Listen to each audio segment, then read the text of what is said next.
I need to get ahead. I need to be able to save for retirement. But all they're thinking all this in their head, by the way. And they're thinking to themselves, oh, that payment every single month, if I could get rid of that payment, life would be so much better. Guess what? You get rid of that payment and it just gets absorbed by other things in your life. If you don't have a structured goal, breakdown of what you want to achieve in life, and a budget to go along with it.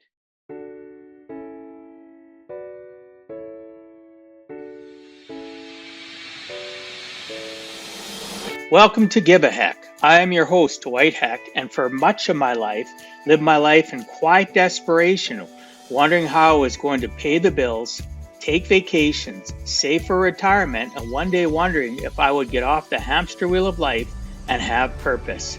A life that most of society lives, which takes us to work, then home, then repeat, and pays us hopefully enough just to survive.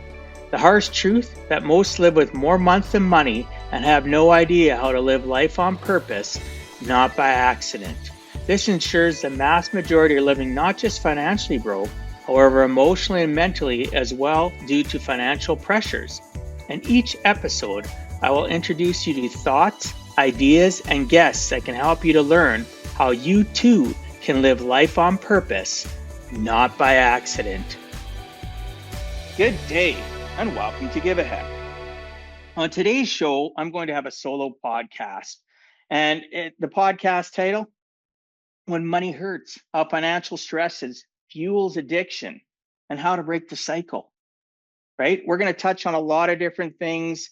May not be as in-depth as some people would like, but I want to cover a lot of different topics in regards to financial stress over the next 30 to 45 minutes and show you, discuss with you the different things that can make a difference in your life, right?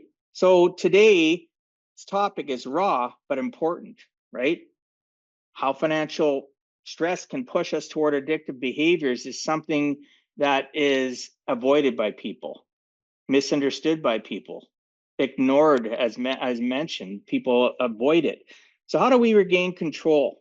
Right? Whether it's compulsive shopping, gambling, binge eating, or substance use, financial trauma can trigger coping mechanisms that cost us even more. So let's unpack how stress works in the brain, how money magnifies it, and what healthier strategies we can turn to instead. What's the first thing? Well, what is financial stress? Defined as persistent anxiety or fear about money, right? I'll say that again. What is financial stress? It's defined as a persistent anxiety or fear about money. It drives us in so many different ways that are unhealthy for us, majority of us anyway, because our whole core values and life is revolved around money, money, money. Lack of money, right, is the biggest financial stress, obviously, and that's what we're going to focus on. At the end of the day, we're not here to help people that have too much money. In regards to financial stress, they don't have that. Maybe they have life stresses outside of that, which is a whole different podcast, which we can get into because I've been dealing with this for 22 years with clients. But regardless, so common in Canada due to that persistent anxiety or fear about money, right? About financial stress, the high cost of living. Have we seen that change a lot? Absolutely. Over the last 5 years since the pandemic, you can see the high cost of living has gotten crazy. You can have something that was $100 in 2000 that's now worth $125, let's say, or to $145, but yet you're making the same income, right, that you made in 2020 in 2025, but yet everything is getting more and more costly. If you're somebody that actually budgets, you're seeing the fact that you don't have any free income, possibly. Maybe you can't save anymore for retirement. Maybe you can't continue to pay down debts the way that you were prior. And now you have a bunch more debts because you have more days in the month than you have money. So you're using lines of credit cards, overdraft to survive, right? So the high cost of living with inflation is eroding. And it's, eroding what buying power we have, right? So if the buying power you had in 2020 is less, let's say by even 10% than it was in, now in 2025, your buying power is less by 10%, 20, 25, 30. that's affecting you. And you're living a life of quiet desperation, wondering, what more can I do to get ahead? Maybe you're somebody that's never learned how to budget. Maybe you've never learned how the inflows and outflows and the rules of the money game and how to not live in quiet desperation. I'm here to tell you it's possible. I was that person, right? Have I gone through the valley of despair? Have I been through the roller coaster of life? Absolutely. But I've armed myself and worked enough on myself to understand. Obviously, being in the finance, insurance, budgeting, lifestyle game, helping people live intentfully in a purposeful life, I've learned a lot. So I know how to get out of that valley of despair sooner than later. You can get to that point. You just have to be the willing. So you look at household debt; it's huge. It's rocking people to the core. It's literally crushing people, and them not understanding how are they going to take care of this mounting debt. This debt that can be, depending if it's on a credit card, you're lucky if you're at 20% interest rate, right? Some people are 28, 30% or even higher. Maybe they screwed up their credit, or they've used all their good credit up, what I'd call A credit, which is at a lower rate, and they've had to go to B credit. They've had to go to one of these little strip malls or little shops where, or even online now, people do it and they lend you money at a very high interest rate and they make it sound like they're helping you out, right? Because you don't understand all the details of what you're getting yourself into. So lack of financial literacy, lack of knowing what to do is definitely a problem, and why there's so much financial stress. So at the end of the day, it causes, what does it cause? Your financial stress, that quiet desperation, can't sleep properly at night, you toss and turn, your brain's racing.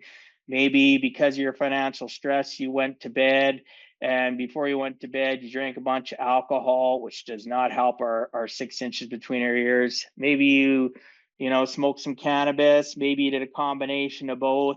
And I found, as my life has proceeded on, that anything can be done, like alcohol, or you could be a person that does drugs. If it's done in moderation and your mind's in the right mindset, you won't overdo it. You'll do it just as an enjoyment thing.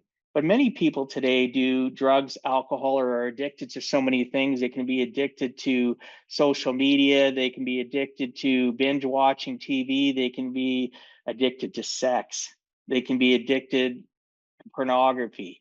There's so many different things that we can be addicted today that we do and utilize before we go to bed that sticks in our brain, right? And we go to lay down and try to have a restful sleep, but our brain is still racing because we were thinking about it. We were never taught how to have a mindset of gratefulness and gratitude before we go to bed. We've never been taught how to be appreciative of the fact that, if you're God fearing like me, that I was alive today. I was given another shot. Yeah, I had these character building moments. What do I need to do, or who do I need to talk to? What do I need to learn so that I can flip the switch quicker than later? And it takes time. I've been working on this, right? My self development, my personal development game has been going on now since 1993, right? That's a long time. We're talking, we are 32 years later, and I'm still working on me, and I get better and better. And you can too. You just got to start somewhere. You got to take that first baby step. So, again, trouble sleeping is hard. Then you wake up, you haven't had enough sleep, you're grumpy, or maybe you're not. Maybe you're a person that's good at masking it. You put that mask on after you get out of bed, and that quiet desperation is hid behind the mask. You come downstairs, or maybe you don't have an upstairs, but you come into the environment of the rest of the people in your house, and you're living a facade. I did that for many years as a single dad raising my kids. Put on the mask to cover up the quiet desperation, came downstairs, was around my kids, and I'd mask the pain that I had inside. And that pain inside would constantly eat at me. Throughout the day, my health wasn't the best. I'd go to bed at night the same way until I learned processes that made a huge difference and continue to make a huge difference in my life to move forward. And you can do the same. So, when you have financial stress, we do, besides trouble sleeping, what else happens? We snap at our loved ones when really at the end of the day, we got home from work and work sucked. You were treated poorly by whoever. It doesn't matter if it was a client, a fellow employee, maybe a boss, maybe you're the boss and somebody above you treated you inappropriately, or a client called out and screamed at you, or whatever the case may be, and you come home and you don't know how to disconnect. And you can't 100% disconnect from your job, your career, your business. It's impossible, but you can at least control the fact that once you get out of your vehicle, walk into your house, that is a safe place. You make it a safe place. You make it a place where you know that you're not going to come in and you're not going to snap at loved ones. You're going to have things that are on your mind, but you're going to focus on the family, and you're going to learn communication techniques with your significant others, so that, or with, if you're alone, you're single like me right now, and you have friends, family that you can reach out to, and you can have those discussions about what's bothering you, but you can compartmentalize it and push it aside temporarily, right? Instead of bringing that in and puking it all over your loved ones, right?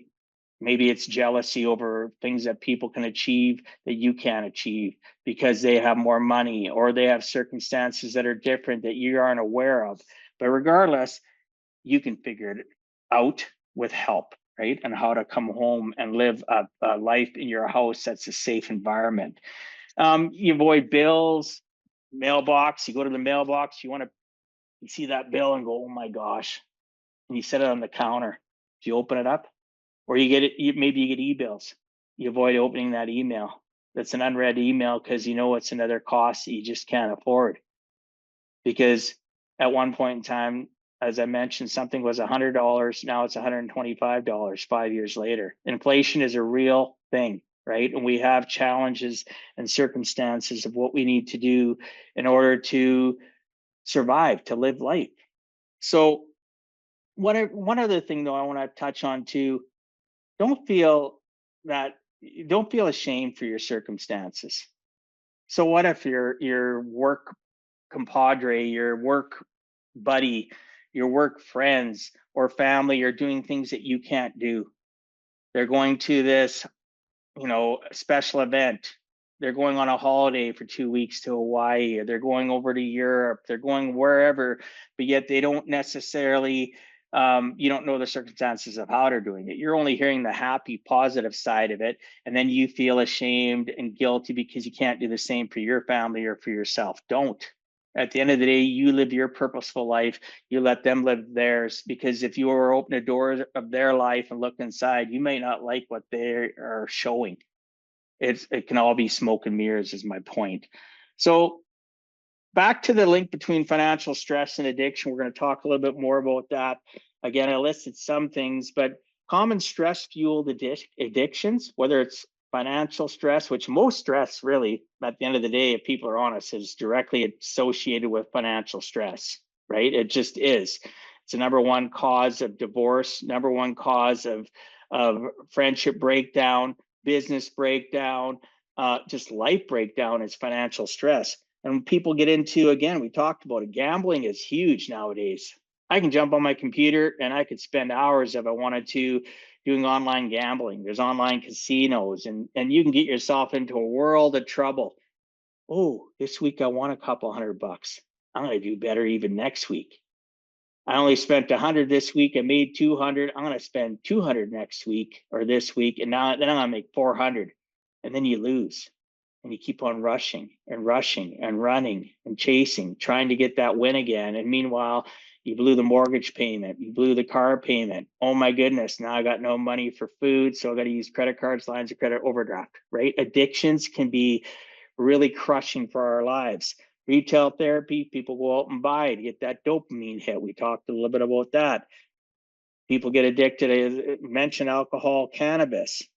Emotional eating is a big problem that's happened in our world over, I wouldn't even say last decade, probably my whole lifetime. People are depressed, they're caught in the valley of despair, they're not happy with their lives, and they will literally start eating. I've been there, emotional eating. I just went through a bout of it again myself. I'm just being straight up and honest with you. I was going through some emotional challenges, and I'd find myself at night getting up, and I really wasn't hungry, but I grabbed something and start snacking. And you gain weight, and you look at yourself and you think to yourself, oh, I'm a loser. Why did I do that? That's not what you're supposed to say to yourself. Oh my goodness, I got caught in this trap of overeating again, depressive eating. What can I do to stop that? What can I do to distract myself when I get hungry? Maybe go and jump on the treadmill if you have one. Maybe go for a walk outside. Maybe just go outside. Do something that's not the same so that you can stay away from um, food, that emotional eating crutch that many people have had, including myself. And again, like I said, I go through waves where it comes and goes, but I know how to catch it soon enough, and you can too. Digital addictions. How many people come home and they sit down, they grab one addiction, glass of wine. Every single day, I have clients and know people that do that. They grab a glass of wine, or they grab a beer, or they, smoke some cannabis, or they do, two of them.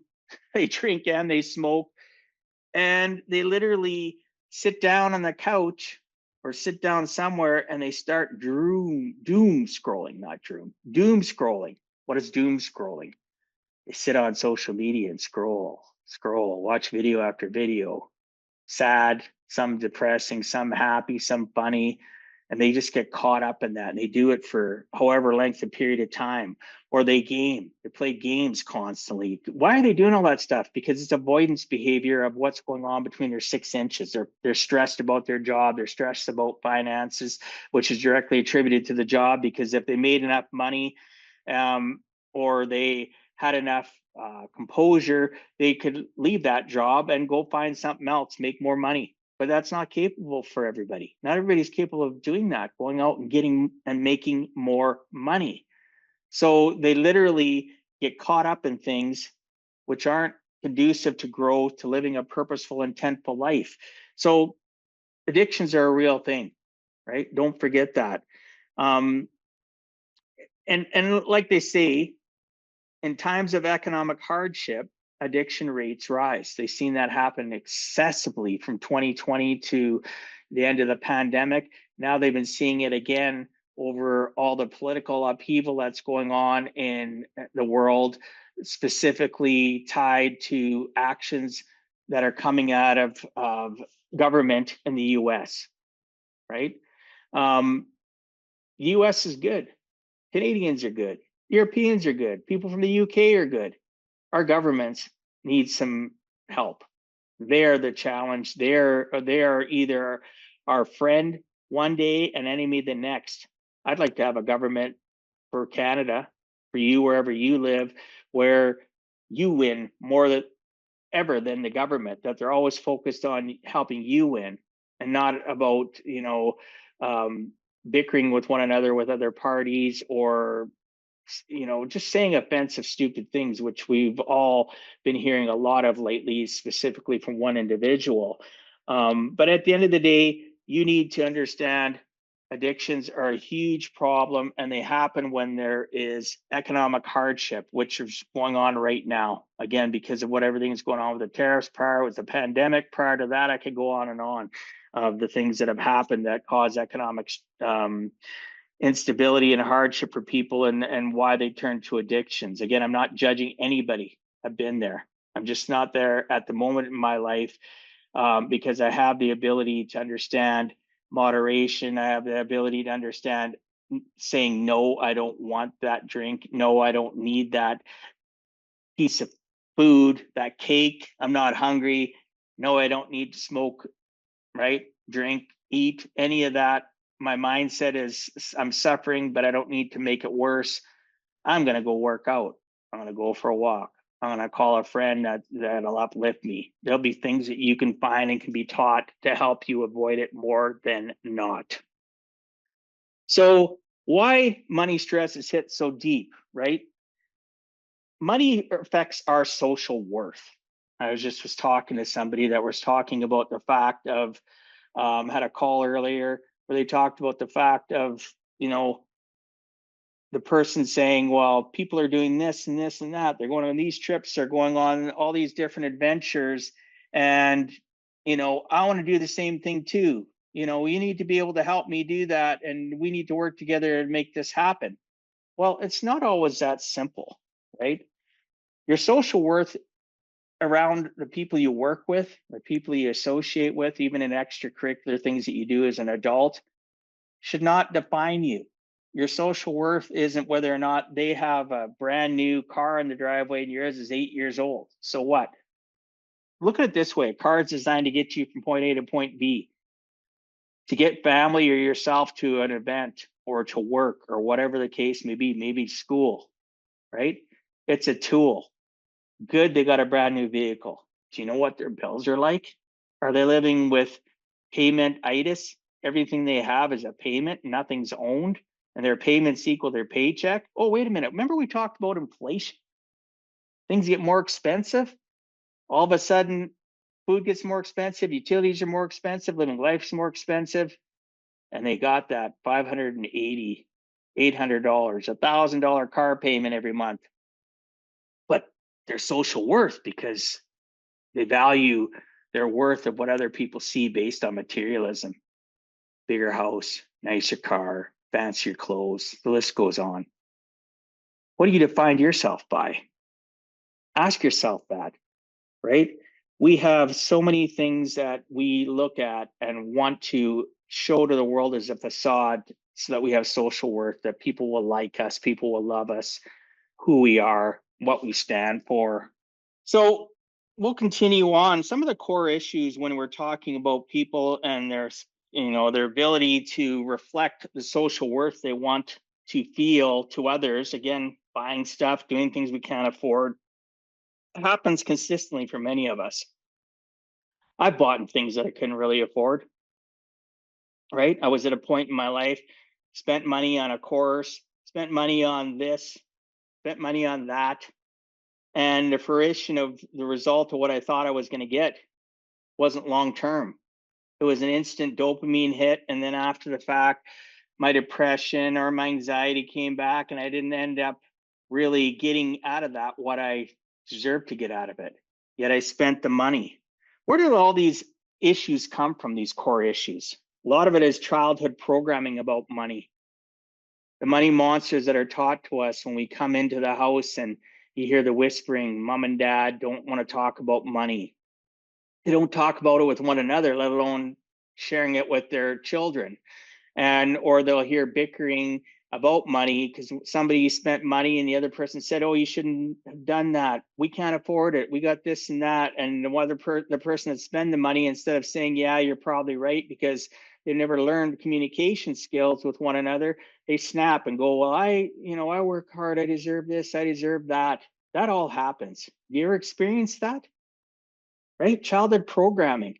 So you're a young child growing up, and then you go and become an adult and you get into your own relationships. You don't know how to communicate. You don't know how to talk about money with your significant other or with the kids because people avoided it. Was I perfect at it? Absolutely not. But I do have the memories of raising my kids where I did teach them things, obviously age appropriate, about needs and wants. Is that a need or is that a want? Is that something really we need? Oh, we need this, right? Is it really a need? And we'd have those discussions, right? No, a brand new, I don't know, whatever, a brand new pair of pants when you have 3 pairs already, or 5 pairs, or 10 pairs, and well, they're new in style. Doesn't matter, right? We can't afford it. We can't justify it. Here's our bills. Here's our running cost of what it costs to live. And of course, age appropriate again. You can sit down with somebody that's 13, 14 years old and say to them, this is what our bills are. This is what we bring in. This is what we have left over, right? It may seem shocking, but where do they get their knowledge from if not from their parents? The schools don't do it properly. Colleges, universities don't do it properly. And society, they sure the heck doesn't do it properly in teaching our children about the rules of the money game. So their programming around money is very sheltered. And that pattern of behavior continues on to that generation, then the next generation, because people aren't honest about money, right? Talk to your children, talk to your significant other, have those conversations. If you aren't sure how to do it, reach out to me. Just go to giveaheck.com, book an appointment with me. Let's have a talk. No cost, no obligation. Let's have a conversation. Let's see how I can potentially help you, right? If I can't help you, no harm, no foul. You've got a little bit of information. I've got to meet somebody new. You've got to meet somebody new, and we can move forward. Right? Again, core issues of social worth. Again, money is a marker of success. This person we talked about that has a bit nicer car than me, nicer house, nicer clothes, whatever. Maybe they got a fancier lawnmower. I don't know. At the end of the day, it's just it's life. Social pressures are real when it comes to financial stress. Fear, scarcity, or survival. Why is that a social pressure? Why does that have to reflect your social worth? Well, you look at the fact of maybe your industry, this is the pandemic, has laid off 300 people, right? And you're fearful of being that next person. So you got that scarcity mindset of, not having enough savings, enough credit to survive if you don't have the savings. You're worried about your survival, your family's survival, and getting ahead. All that is very stressful, right? I know people get tired of hearing that, but budgeting can certainly help you through all the challenges to get a clear focus on your life and why, your numbers aren't lining up. What can you do? What things are you paying for monthly that are really not a need, but they're a want that can get pushed to the side? And you can utilize that money to continually move forward to win the money game so that you have the ability to get out of debt, to save for your kids' education, for your retirement, or whatever you want to accomplish. Again, goal setting ties directly to budgeting, and I help people with both, as well as lots more in regards to lifestyle coaching. So, generational trauma, I just touched on that. You grew up poor, right? So you grew up poor, you never had anything, you had hand-me-down clothes, you literally went, you didn't get to do anything with your family because money was so tight. There was no vacations, but yet you got to go to the park. There was no vacations, but yet you got to go to the lake for the day, right? It's how you look at things, right? Yes, a vacation, going to somewhere exotic, going to the US, going to Europe, UK, wherever, right, is exciting. But at the end of the day, when my kids were younger, we couldn't afford to take vacations. We couldn't afford to do things. So I took them to the park a lot. Once in a while, we'd, get to go out to a movie, right? I'd justify and budget for it. Or we'd go a few hours south of where I live and we go there have a zoo. We go to the zoo or we'd go to the amusement park. I'd only be there for 2 days. It's all I could justify or afford raising 5 kids. And at the end of the day, they seen that. So they can go one of two ways. You can have growing up low income or watching parents struggle like they watched me initially, even though I had a good business, didn't mean that there weren't financial pressures, right? At the end of the day, right? So you need to realize that growing up low income, when they become adults, they can do one of two things. They can become a spendaholic and spend money on things they shouldn't. Maybe you couldn't afford to buy your daughter a lot of clothing, and now they go out and they spend stupid amounts of money on clothing. I'm talking from real life. I understand that. I see that within my own family structure and in other family structures. So, or that low income mentality where we used to go to thrift stores when my kids were really young, and we go to secondhand stores. I'd say to them, we got $100. We can go to, the retail store here. You can spend $100 and get one, maybe 2 shirts, or we can go to the thrift store and you can get 5, 6 pieces of clothing. Well, I have one adult daughter who has some of my grandkids, but she has no problems doing that. Right? She has no problem in going to a thrift store to find things because of her ever-growing family. It was the same as me. Whereas I have another child that's the exact opposite. They wish they would have had more. So now that they have money, they buy lots, right? Retail therapy. it is what it is, right? So it can happen both ways. You can have kids watching that struggle, and then they grow up and they go one way or the other. Either that, or they're going to be very money conscious, or they're going to be conscious that they didn't have a lot and they're going to use the money they have to make themselves feel better because they feel like they can justify it because they never had it growing up as a child. So that's a big challenge. We have so many other challenges that the younger generations are facing as well. You know, real hard talk. Most today's children aren't going to be able to afford to buy a home. At the rising costs of living in cities like two most expensive, right? Two of the most expensive in the world, actually, Toronto or Vancouver in Canada are actually more expensive to live than places in the US or Europe or around the world.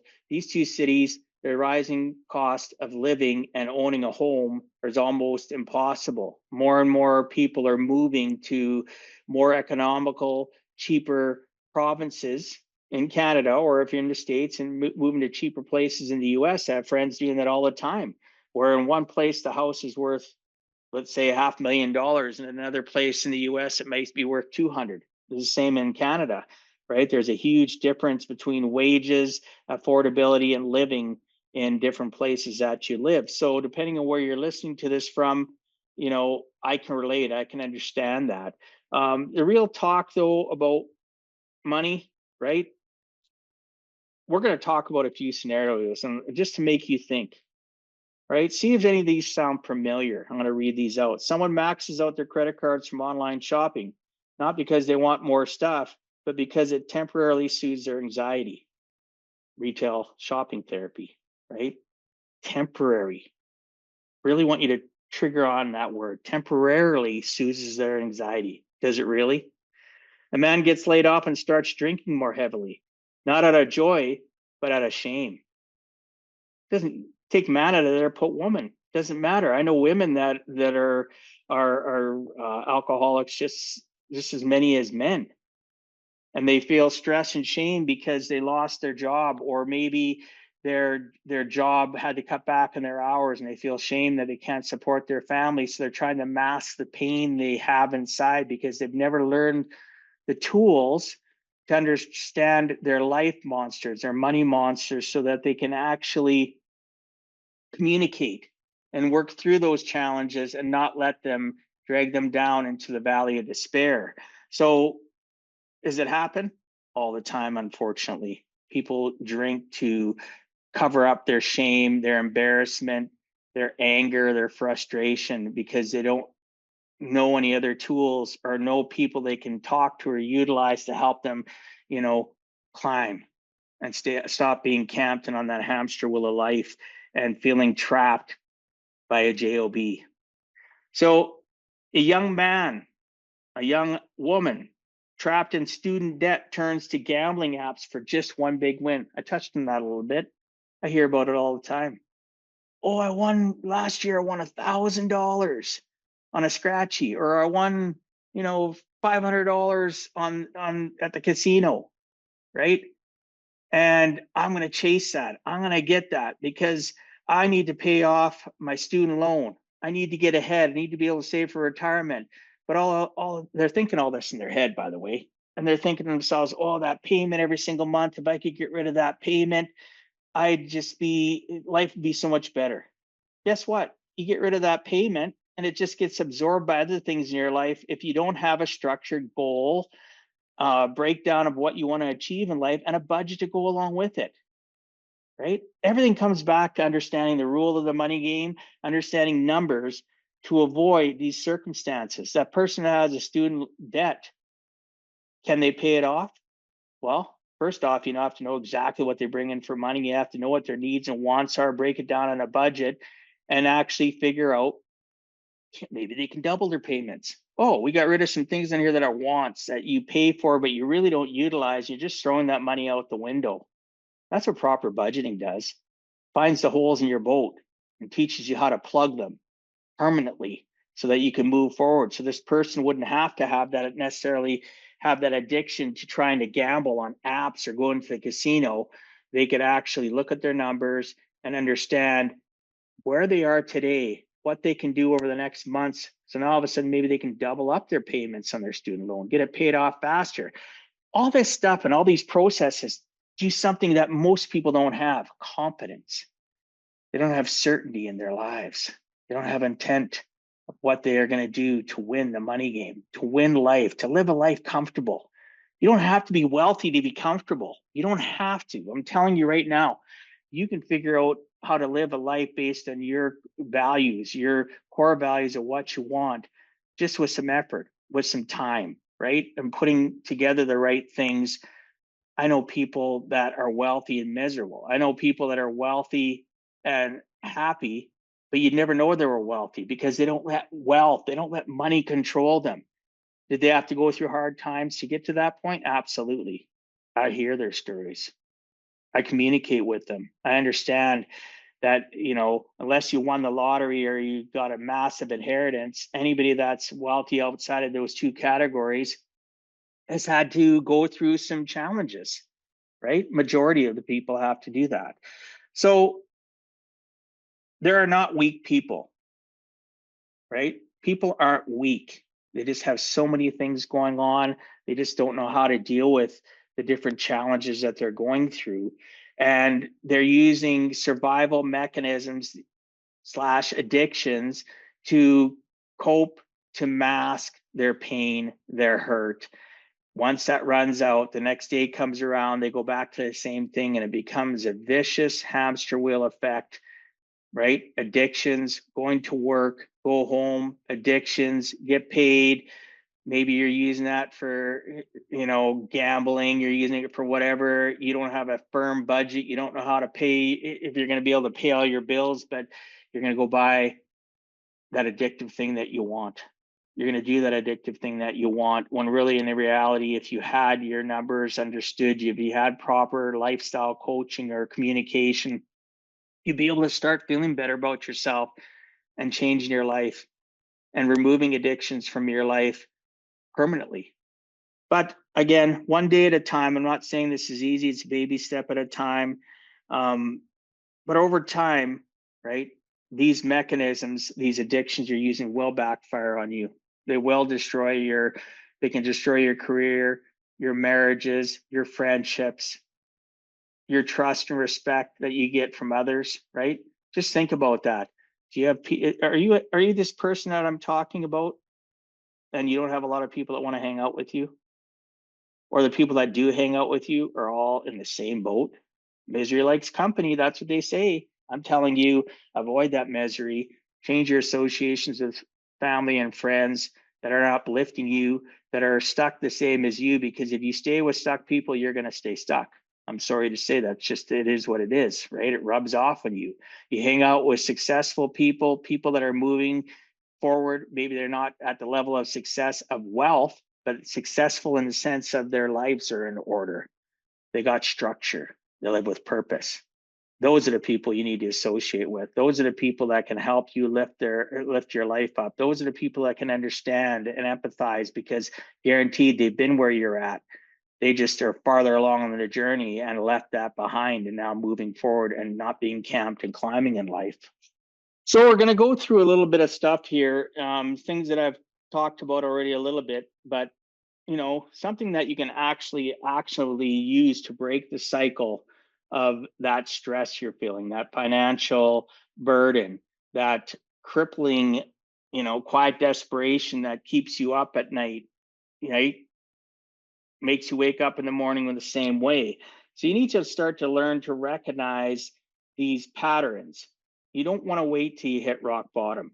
And here's how you can shift the pattern. So again, recognizing it. Some people like to journal.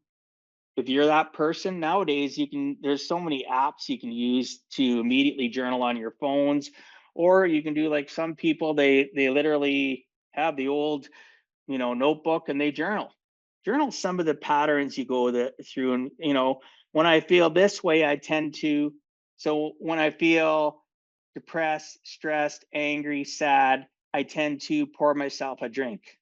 I tend to gravitate to social media. I tend to open up that gambling app. I tend to sit down and binge watch 5, 6 hours of TV and drink and smoke while I'm doing that, right? Try to identify the triggers. When I feel this way, I tend to do that, because then when you visualize or have to write it down or type it in your phone or on a computer, it makes your brain realize that you're trying to figure out the truth of why you are where you're at. Your brain does not understand the difference between a truth and a lie. You need to tell it. What is a truth? What is a lie? What are you hiding? Right? So, and then track your triggers, right? What's triggering me? Is today payday? Right? Is it because I'm lonely? People I know around me, or I'm a person I went on social for a few minutes and they're out with friends and they're out having, fun, or going out having cocktails or going out for a meal, they're doing whatever, and I wasn't invited, or I don't know how to invite myself along or become part of that friend group that is always happy and joyous, when really in reality you don't know that. A social media post isn't necessarily valid proof that they're happy in their lives, but it triggers something in you. It triggers that loneliness, right? And things that really, it sucks, right? So you need to recognize those patterns. When I'm feeling this way and I jump into addictive things, is it because I'm lonely? Is it payday and I know that everything's going to be gone, right? Because the bills are going to take it all away and I still don't have any extra money. What's causing you to run toward those addictive personality traits, right? Pardon me, addictive things that can come up because they're ingrained already into our personality, or maybe it's something you just started.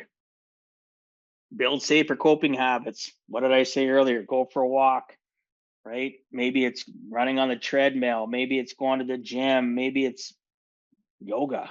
Maybe you're into boxing.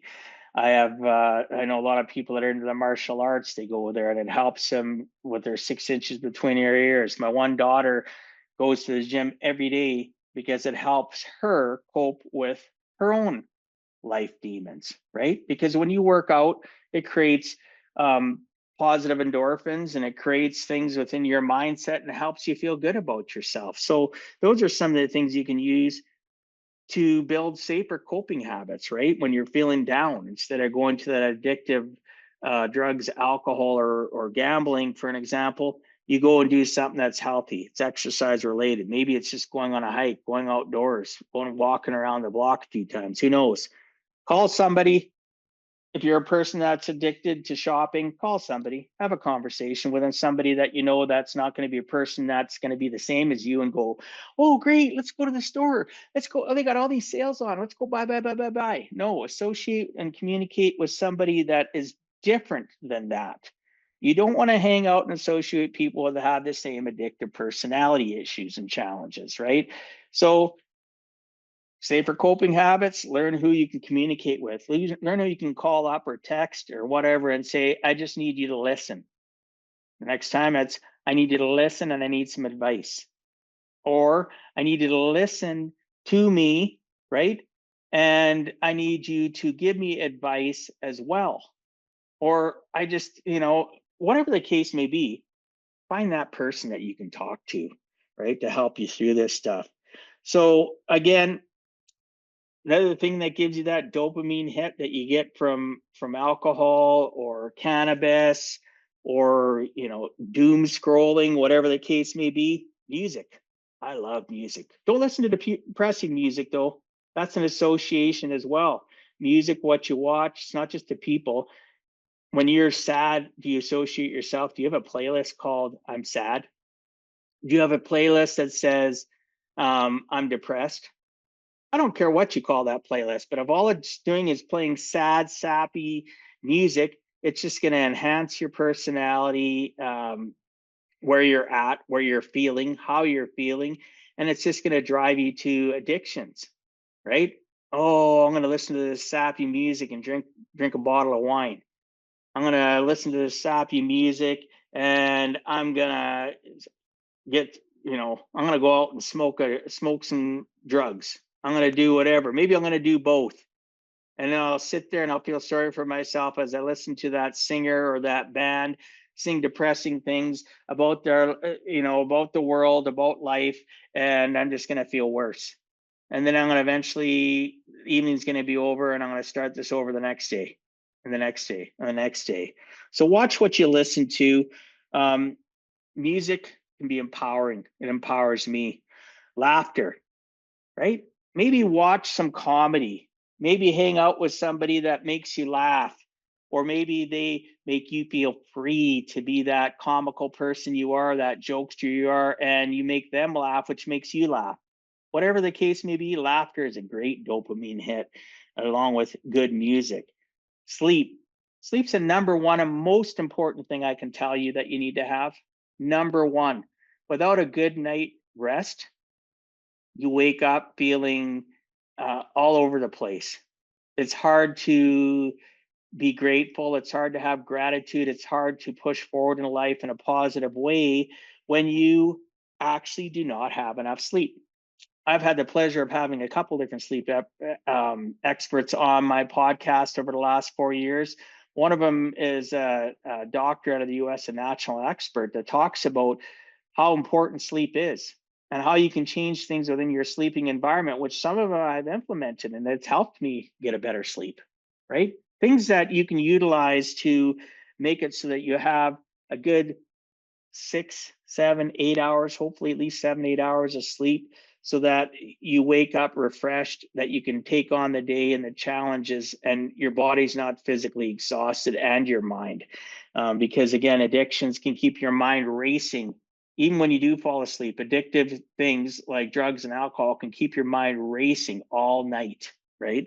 And if your mind's racing all night, even if you do fall asleep, you're not achieving good quality sleep, REM sleep or deep sleep, where you actually heal and you relax and your body is able to, recuperate.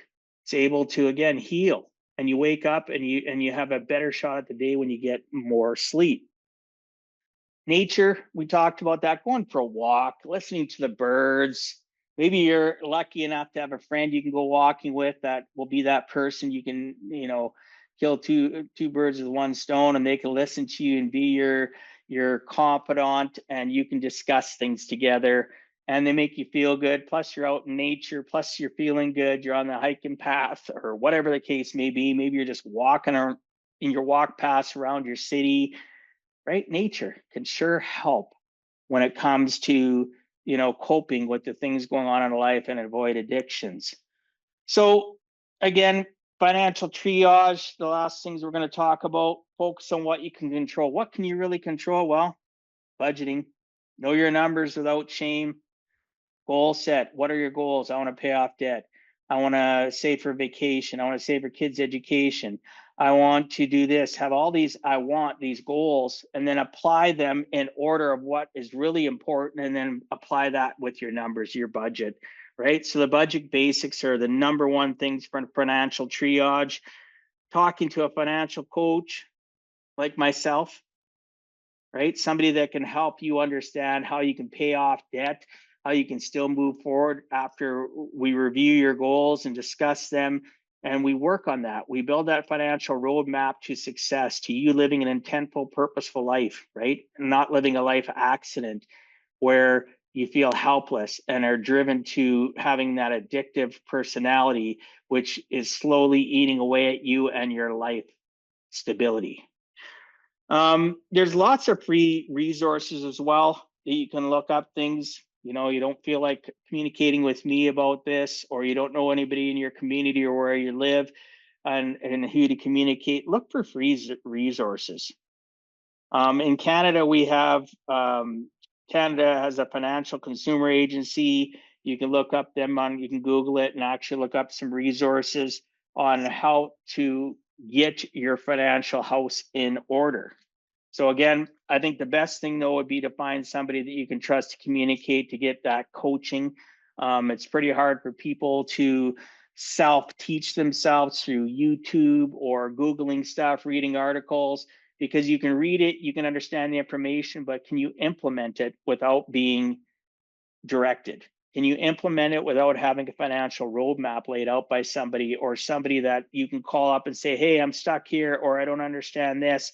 And that person such as me can help you pass that mental hump to continue to strive to have an intentful, purposeful, driven, non-accident driven life, right? So at the end of this, you know, your brain is neuroplastic, right?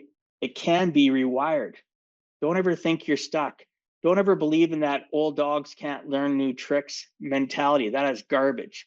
You can learn till the day you take your last breath. I know I am, right? It took you a long time to get where you're at, the habits that you've developed, whether it's learned behavior from childhood, from those around you, your parents, or whatever the circumstances. Maybe it's something that happened in your young adulthood through a bad business dealing or a bad career or a bad investment. Who knows? But those habits that you're currently stuck in, you can unlearn them. I'm telling you, you can unlearn them. It's going to be not easy, but it's not going to be hard either. It's going to take something called consistency, right? And action. You need to take action. You need to have belief in yourself, and you need to be consistent on moving forward every single day. If you have a day that you fall backwards, acknowledge it, lick your wounds, put a band-aid on the wound and move forward, right? Don't get caught up in the fact that you are stuck forever, because you are not. You literally have so many options and so many choices in life, especially if you've made it this far through the podcast. You know, there's somebody like me that helps people do this every single day. And I've lived it myself. The things I utilize and teach and that I educate, things I talk about in my book, I lived. I still live, and I continue to live. The only difference is I never want to be camped again or caught for long periods of time in the valley of despair, or in quiet desperation, or living with a mask on and not being my unique self, not being truthful to myself, the person I look at in the mirror. You can be that person that looks at yourself in the mirror and like what you see. It just takes some effort. It takes some time. It takes some support. It takes you changing your associations. It takes you looking at life differently and realizing and accepting that you have some issues and you want to change them. So I look forward to talking to you guys again. I know I close off my podcast all the time with, if I was going to give you one last closing message, what would I tell you? You are worth it.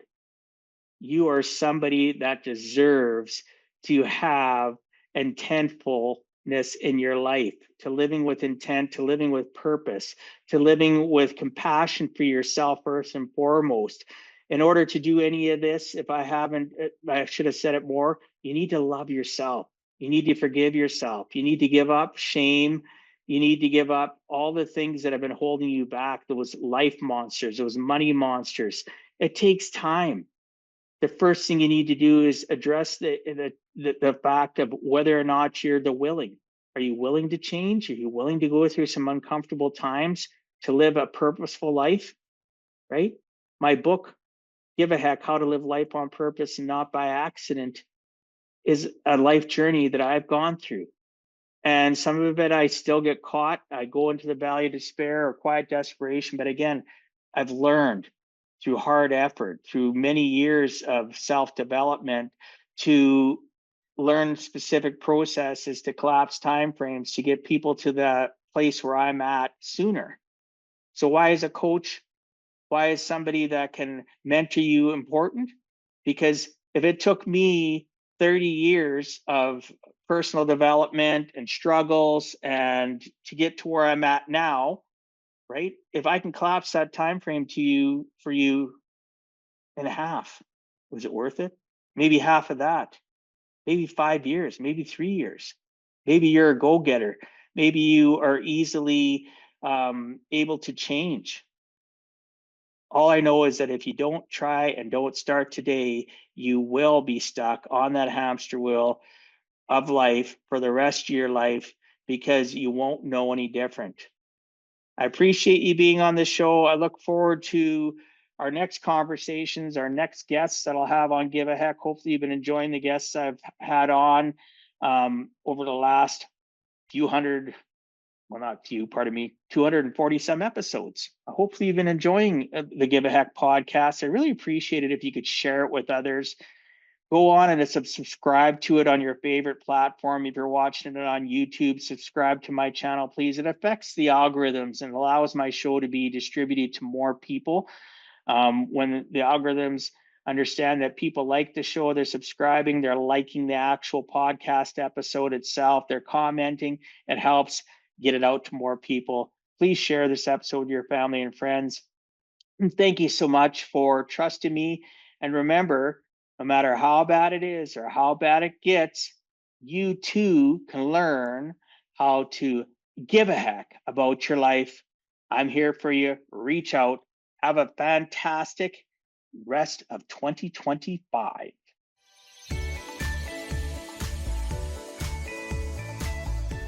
Thank you for taking time out of your day and listening to Give a Heck. If you find value, I'd appreciate you sharing with your friends and family so they too can learn how to live life on purpose, not by accident. So you do not miss the next episode, please subscribe on your favorite podcast platform and please also post a review. I look forward to reading your comments. This has been Dwight Heck. If you want to check out other podcast episodes or today's show notes, please check out my website, giveaheck.com. And until next time, together let us all strive to give a heck.